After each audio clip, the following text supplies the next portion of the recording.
When the Maggid of Mezrich passed away, all his students cried deeply. They loved their teacher so much and couldn't imagine life without him. After some time, they decided to draw lots to see who would have the honor of helping with the tahara, the preparation of his body for burial. 10 students were chosen, and another drawing decided what each one would do.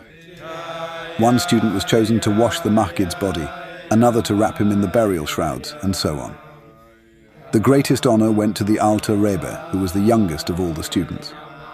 He was chosen to purify the Maggid's holy head. While the other students were a little jealous of this honor, the Alter Rebbe felt scared. He didn't understand why he had been chosen and worried that maybe he wasn't worthy. As he thought about it, the Alter Rebbe remembered something that had happened a long time ago. One day he was standing in the Mezrich study hall with Reb Leib Cohen and Reb Zusha of Anipoli. The 3 students were talking about Torah and Chassidus, when suddenly the Maggid's door opened. The Maggid called them into his room. They rushed in and stood before him. The Maggid looked at the Alter Rebbe and asked, "Tell me, Shneur Zalman, what happened while I was asleep?" The Alter Rebbe turned pale. Once again he was amazed by his teacher's holy insight. With a shaky voice he answered, "While the Rebbe slept, I met Reb Pinchas of Koretz, a student of the Baal Shem Tov. Reb Pinchas does not agree with the Rebbe's methods of spreading the Torah of Chassidus indiscriminately, for he says that the Torah of Chassidus is so precious that it must be handled with care."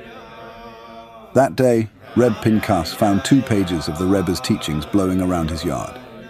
He was very upset and said it was disrespectful to such holy Torah. When I saw that Reb Pinchas was angry, I decided to defend the Rebbe's honor. The Maggid leaned forward. "What did you say to him?" he asked. "I told him a parable," the Alter Rebbe replied. "Here's what I told him. Once there was a great king who ruled over many lands. The king had one son, a kind and wise prince. When the prince turned 18, the king sent him to a faraway and dangerous land. The king wanted his son to grow strong and independent. One day the king got terrible news. The prince was very sick. The king sent his best doctors to help him, but none of them could find a cure. Finally, the king made a proclamation. Anyone who could heal his son should come forward immediately. An old man came to the palace and said he had a cure. He explained that the prince needed a rare and precious diamond, which would be ground into powder, mixed with wine, and given to the prince.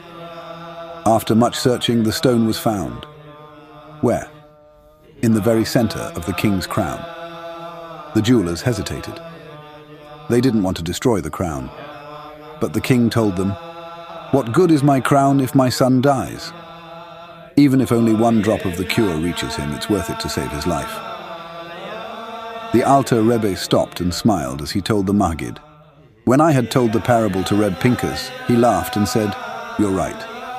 This parable justifies the Rebbe's methods of spreading the Torah of Chassidus everywhere. For the jewel in Hashem's crown is the Torah of Chassidus, and the prince is the Jewish nation, Hashem's only children. Hashem is willing to scatter the precious stone in his crown, Chassidus, so that the Jews will return to him. Blessed is the Rebbe who has such Talmidim." The Maggid listened to the Alter Rebbe's story and said, "Shneur Zalman, you have saved me.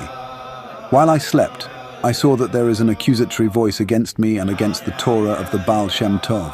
But suddenly I saw you defending me, and your words were accepted before the heavenly court. Thus you saved me and my Torah, and the Torah of the Baal Shem Tov."